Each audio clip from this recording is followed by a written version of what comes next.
All right. Welcome to Market Shares. I am your host, Tony Blodgett, and I have the great privilege today of interviewing a really good friend of mine, but also a mentor and really a coach to the mortgage industry, an icon, if you will. My friend, Dave Savage. Welcome to the show. Hey, it's good to be here, Tony. I'm really looking forward to this conversation, and I love what you're doing with market shares.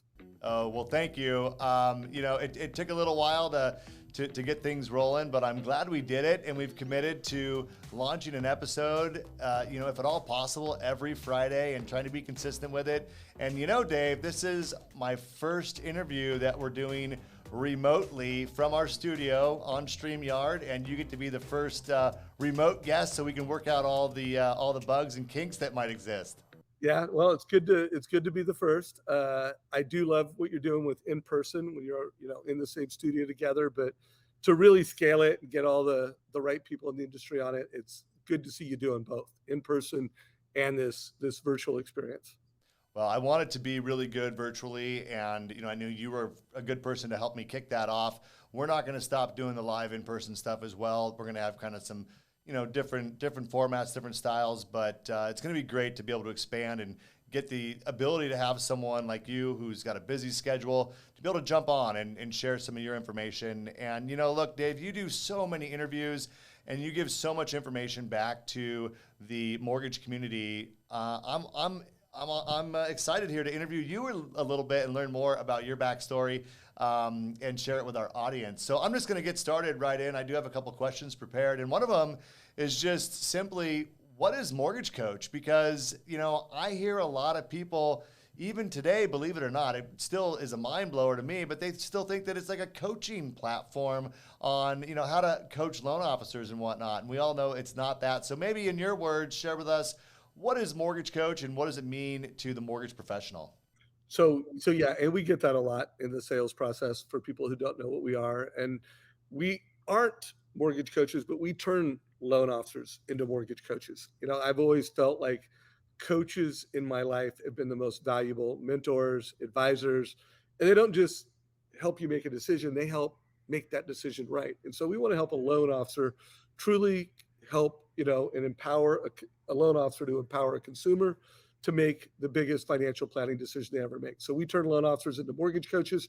It is a SaaS technology platform that gets interest rates from Optimal Blue and the pricing engine. It gets fees from Closing Corp and the other things. So, it helps make the actual rate quote more accurate, but it also integrates with the point of sale solution. It integrates with the LOS.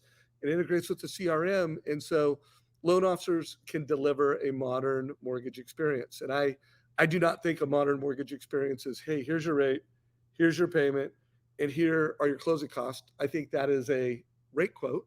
That's a transaction. And we believe that this new world that we live in, people want to be empowered. They want transparency. They want options. Like, show me two different loan options that are accurately priced.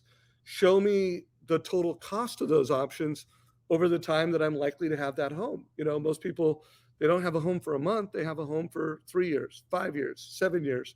Sometimes when people are getting a loan, they're saying this is my forever home. So show them the cost over the time that matters. And then I always say people don't get loans because they want loans. They get loans because they want homes. And they want a home that's where they're financially free. So either that home is paid off and debt free. So let's show them like, hey, this loan versus that loan. What if you prepaid the mortgage?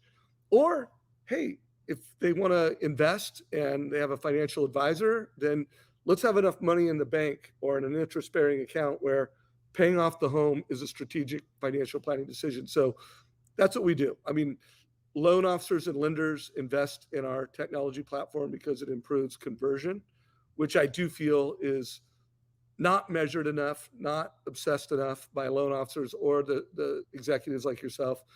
And so we just make better conversion, better profits, and a better experience. Well, I feel very fortunate that I got introduced to Mortgage Coach back at my very first sales mastery event, which I'll tell you, it was about 60 days after I got in the mortgage business. So I didn't know much about what was going on, but I do remember you speaking on stage and hearing about Mortgage Coach. And, I felt like it was a tool that I wanted to leverage early on in my career. And the story that I heard you tell was that you kind of developed this as a tool that worked for you in your business as an originator, because you worked with a lot of financial planners and you understood that if I could present options to a client more like a financial advisor would, but around their mortgage options, that I was really doing them the service that I should as a mortgage professional. And then from that, it just kind of grew into where all of us could then leverage your idea, your strategy to be able to elevate our presentations to the next level. Maybe talk a little bit about that evolution. Well, there was the founding days when I started Mortgage Coach, and I'll go there in a second. But I mean, today Mortgage Coach belongs to the best loan officers in America. I mean, it's evolved based off of the highest producing, the most successful with the best conversion rates.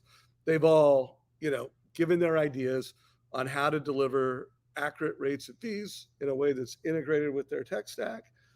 That's a competitive advantage. But my founder story was, I came up with this value prop that my advice makes a difference. And I just wanted to execute that like faster and easier. And then I was at a point where I ran a team that did over 100 million, or no, back in the day, it was over 50 million, but it was hundreds of loans. We're talking back in the, late 90s or late 80s.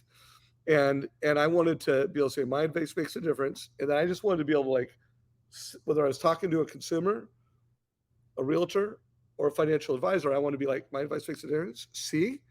And it was a piece of paper back in the day that just had options, cost over time, and financial planning decisions like prepaying your mortgage or investing it with a financial planner. But that was the founder story back then. But today, it's obviously, many of the most successful loan officers in America use it, and lenders like you build it into your tech stack. Yeah, well, let's talk about kind of the iterations over time, because I remember when it was a sheet of paper, when it was, what looked to me like an Excel spreadsheet where I could plug in some basic information. And then I remember when I first sat down and you showed me, what the new Mortgage Coach Edge was, and it just literally blew my mind. So, I guess my question is what are the biggest evolutions that you've taken at Mortgage Coach that took you from that initial, kind of spreadsheet into where it is today? What are a few of those major milestones or leaps forward? The big one is just launching it many years ago at Sales Mastery, and it was automation. And back in the day, we didn't really, it was the early days of automation. But we iterated it a number of times over many years. But where it really took off was when it became a link. When it became a SaaS platform. That wasn't a word when I founded the company, but this online platform, and you give the consumer a link. And we were ahead of our times. I think today we live in the link economy. We schedule meetings with links. The call we're on right now, whether it's Zoom or a platform like this, I got here with a link. We take applications. When I was in the business, I would take an app either in person with a consumer and I would write it down, or it was over the phone. And so the link economy and coming out with a link was game changing. And then I think the video, adding this ability to, here's your numbers with this dynamic link, graphs and charts. Now let's attach a video to it. Whenever I do masterminds with our top producers, they love the live feature of our product where it literally moves. You give the consumer the link, it controls their computer. Well, it controls the presentation of Mortgage Coach. It's this live interactive experience. I think those, the link, the video, the live were major milestones in what's now I think we've disrupted the fee worksheet, and it really is the best way for a loan officer to deliver rates and fees to a consumer. Yeah, there's no doubt about it. And I love all those features. I think the video aspect, I think it was underappreciated. when you first rolled that out, what, 5, 6 years ago. But, now today, we all are so much more comfortable using video, and we're not meeting with our clients face to face nearly as often. And, we used to be able to sit with them and go over the different loan options, and the video allows us in a virtual way to be able to do that. So I couldn't agree more. I think it's phenomenal. Yeah, and I think a lot of what's happened with video, we have to thank COVID. And Mhm. while COVID was not a great thing for the world, obviously it's horrible, but we've all, grandma likes Zoom now, and grandma knows what Zoom is, and everybody has this digital experience that they have. I mean, I remember my wife, like the first time, we were doing these Zoom things, she's like, I hate this. I want to be over here. And now she's into it. And we're in a more cashless society now. Pre-COVID, you were like an early adopter if you were using Apple Pay or checking in on your flight with your phone. Like that was like the innovator. Guys, it's 2022, and I don't carry cash, and most people don't carry much cash, and most people are using links. And if you're a mortgage professional or a leader of mortgage professionals, using video strategically and using video every hour of the day is like it's the way. Well, and COVID brought back the QR code like nothing I would have thought would have happened. The QR code was totally dead, and now it's like every restaurant you go to, and I like it. It's convenient. I like it too. I think it's great. Well, cool. Well, let's shift gears a little bit. I want to talk a little bit about your YouTube page because, I don't know. I don't know if you intended it to become what it is, but I mean, for something that isn't really a way of making money, directly, man, I can't hear anyone talk to a newer loan officer who's like, man, where do I go get the best education, the best content, learn the mortgage business or learn what's going on or what top producers are doing or how to evolve my business in this changing market. Everyone's default answer is, well, go to the Mortgage Coach YouTube page. It's all right there. So maybe talk to me a little bit about kind of your YouTube page. I mean, was it always intended to be this vast library that everyone kind of goes to with all these subscribers? Or talk about that a little bit, how you got started there and what was the original mission and has that changed over time?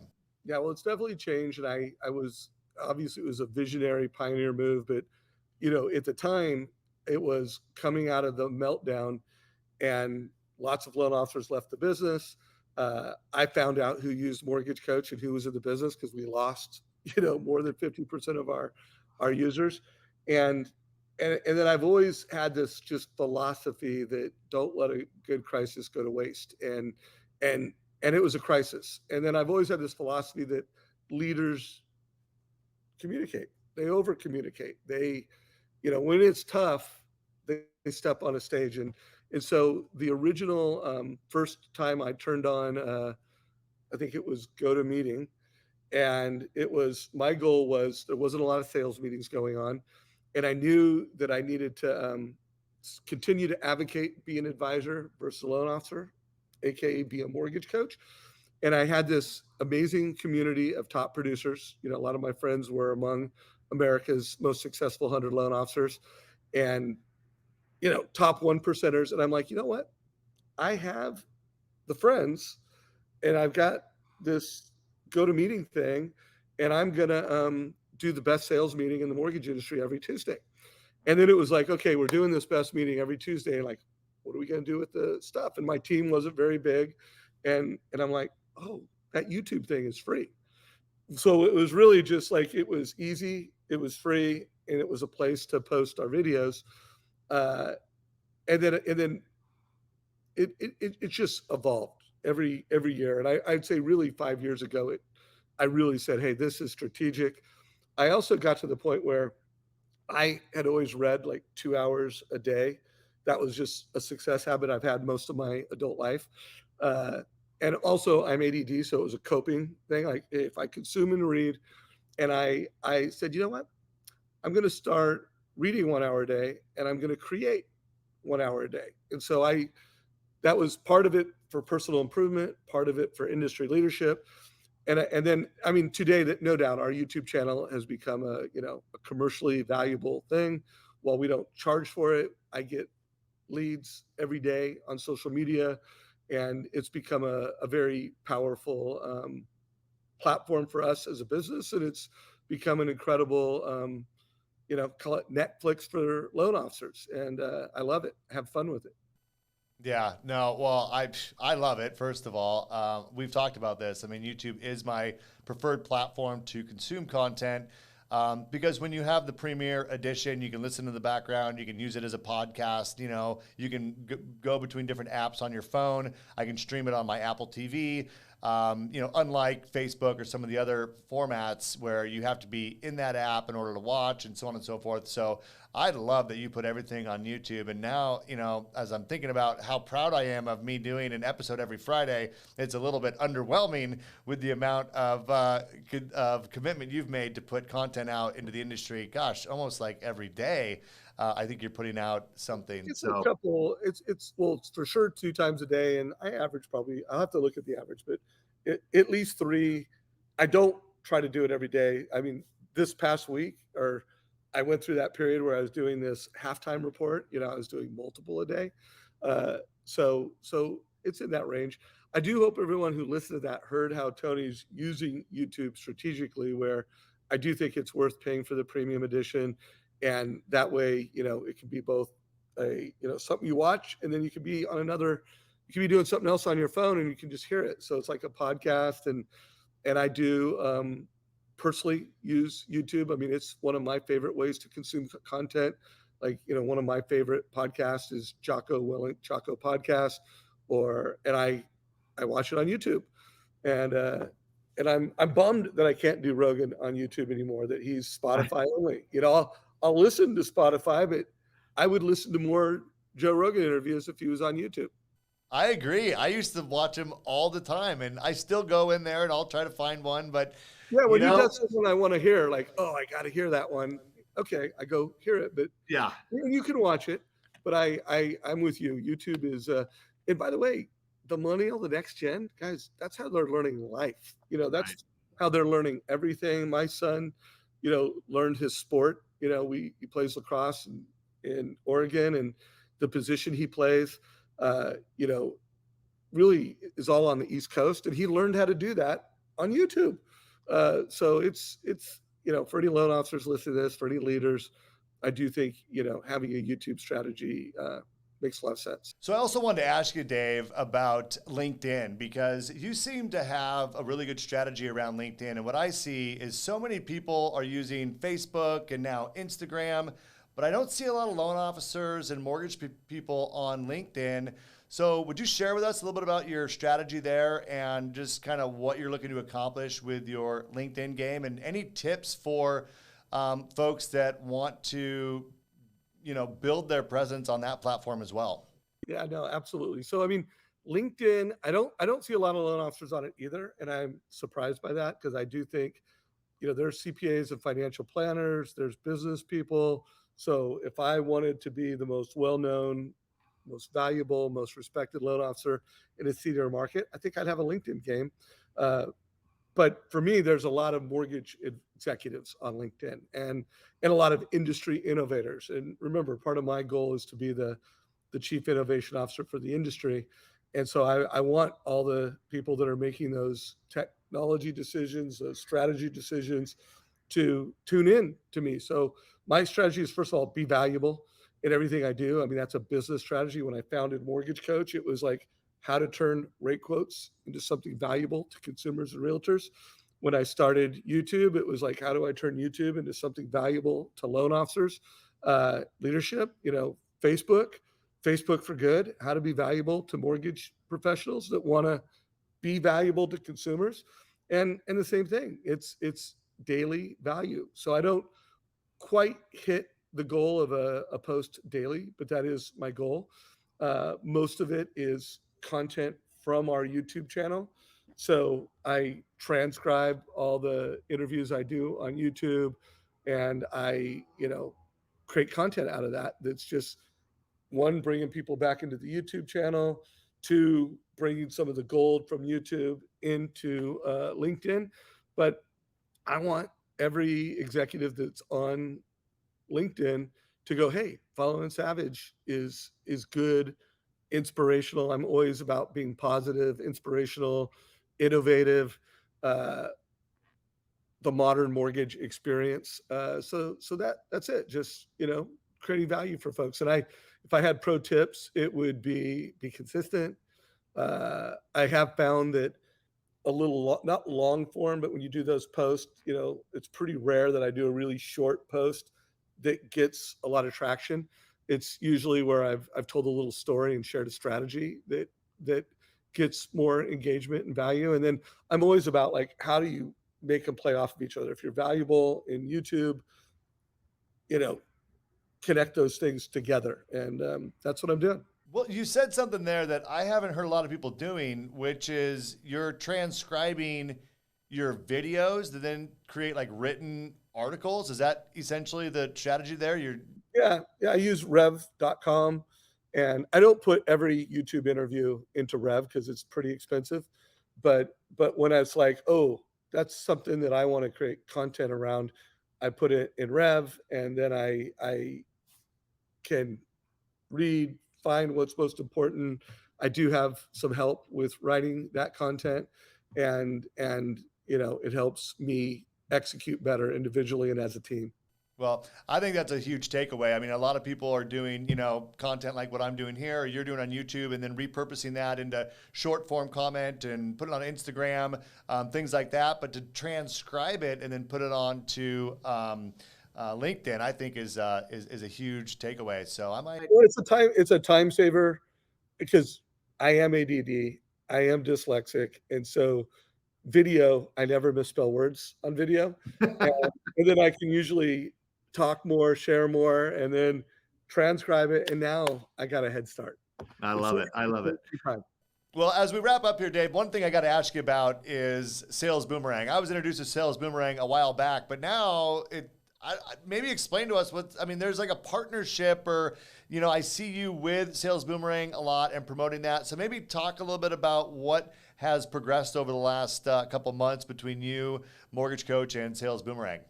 So, we'll continue to evolve how we tell that story in the marketplace, but I mean, kind of netting it out, LLR Partners, which is our private equity partner, made an investment in Mortgage Coach and Boomerang.